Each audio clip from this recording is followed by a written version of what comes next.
சட்டமங்களுக்காக நண்பர்களுக்கு வணக்கம். இன்றைய பதிவில் நாம் தெரிந்து கொள்ளவிருக்கும் தகவல் என்ன அப்படின்னு பார்த்தீங்கன்னா, டயாபெட்டிஸ் அப்படின்னு சொல்லக்கூடிய சர்க்கரை நோய் இருக்கிறவங்களுக்கு வேலை வாய்ப்பு மறுக்கப்படுமா? அப்படி மறுக்கப்பட்டா அவங்க என்ன செய்யணும் அப்படின்றதுக்கான விவரத்தை இந்த பதிவில் நாம் விரிவாக தெரிந்து கொள்ளப் போகிறோம். 2 வழக்குகளின் மூலம் தெரிந்து கொள்வோம்.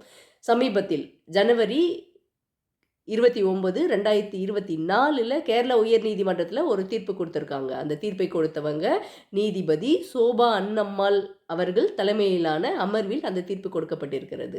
ரயில்வே துறைக்கு ஒருவர் விண்ணப்பிக்கிறார். அவங்க எக்ஸ் சர்வீஸ் மேனாக இருக்கார்.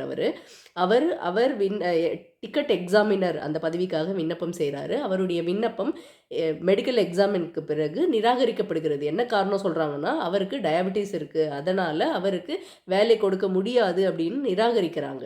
இந்த வழக்கு கேரள உயர்நீதிமன்றத்திற்கு வந்த பொழுது நீதிமன்றம் இதை அலசி விரிவாக விசாரணை செய்த பிறகு ஒரு முடிவு எடுக்கிறாங்க. என்ன சொல்கிறாங்கன்னா, ஒரு டயாபெட்டிஸுங்கிறது அதனால் இவருடைய அவர் டியூட்டியிலேருந்து செய்ய தவறிட்டாரா, இல்லை அவரை இவங்க பரிசோதனைலாம் செய்யலை. அவருக்கு டெஸ்ட் எடுத்திருக்காங்க. அந்த டெஸ்டின் முடிவின்படி அவருக்கு டயாபெட்டிஸ் இருக்குது. டயாபெட்டிஸ் இருக்குன்ற ஒரு காரணத்திற்காக மட்டுமே ஒருத்தர் வேலை செய்ய தகுதியற்றவர் அப்படின்னு முடிவு செய்ய முடியாது இல்லைங்களா? அதை தான் நீதிமன்றமும் சொல்கிறாங்க.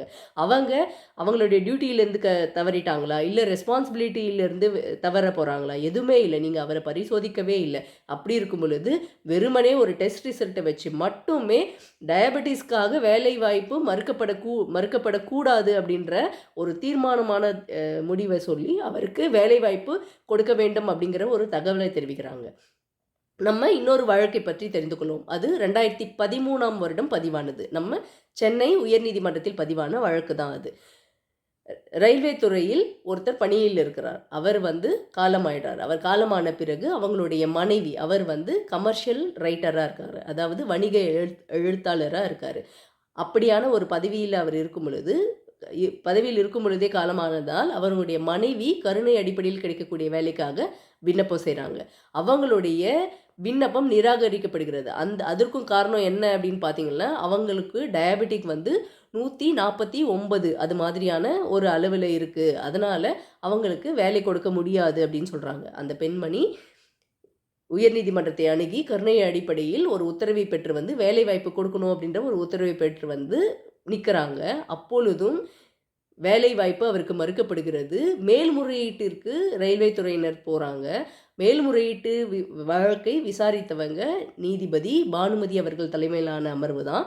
வழக்கை விசாரித்து அதனுடைய தீர்ப்பு என்ன சொல்கிறாங்கன்னா, இன்றைக்கி இருக்கிற சூழலில் இப்படி ஒரு டயபெட்டிக் இருக்குது அப்படின்னு நீங்கள் பார்த்தீங்கன்னா, 2030 பார்த்தீங்கன்னா 110.1 அந்த மாதிரி மில்லியன் கணக்கில் தான் டயபெட்டிக் இருக்கும். டயபெட்டிக்ங்கிறது ஒரு டெஸ்ட் எடுத்திருக்கீங்க, குளுக்கோஸ் ரத்தத்தில் குளுக்கோஸினுடைய அளவு அதிகரித்திருக்கிறது தான் டயபெட்டிக் அப்படின்னு சொல்கிறாங்க இல்லைங்களா?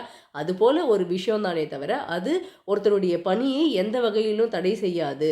இப்படி அதனால் இந்த பெண்மணிக்கு நீங்கள் கருணை அடிப்படையில் கொடுக்கக்கூடிய வேலையை கொடுக்க வேண்டும் அப்படின்ற ஒரு உத்தரவை 2013 பிறப்பிச்சிருக்காங்க.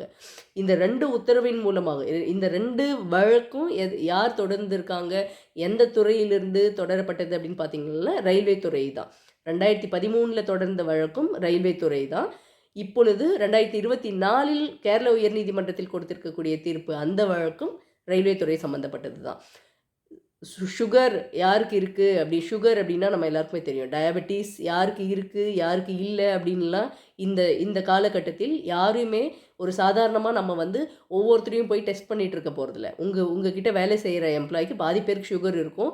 அதை நீங்கள் உங்களுக்கு தெரியாமே நீங்கள் இருப்பீங்க. ஆனால் புதுசாக வேலைக்கு செய்கிறவங்களுக்கு சுகர் இருக்குன்ற ஒரு காரணத்துக்காக அவங்களுக்கு வேலை வாய்ப்பு மறுக்கக்கூடாது அப்படின்றத நீதிமன்றம் தெளிவாக அவங்களுடைய தீர்ப்பில் பதிவு செஞ்சுருக்காங்க. அதனால் டயபெட்டிக் இருந்தாலும் அவங்களுக்கு வேலை வாய்ப்பு உண்டு. இதை மட்டுமே காரணம் சொல்லி அவருக்கு வேலை வாய்ப்பு மறுக்கக்கூடாது அப்படின்றது நாம் அனைவரும் தெரிந்து வைத்துக் கொள்ள வேண்டும். அடுத்த பதிவில் சந்திப்போம். நன்றி, வணக்கம்.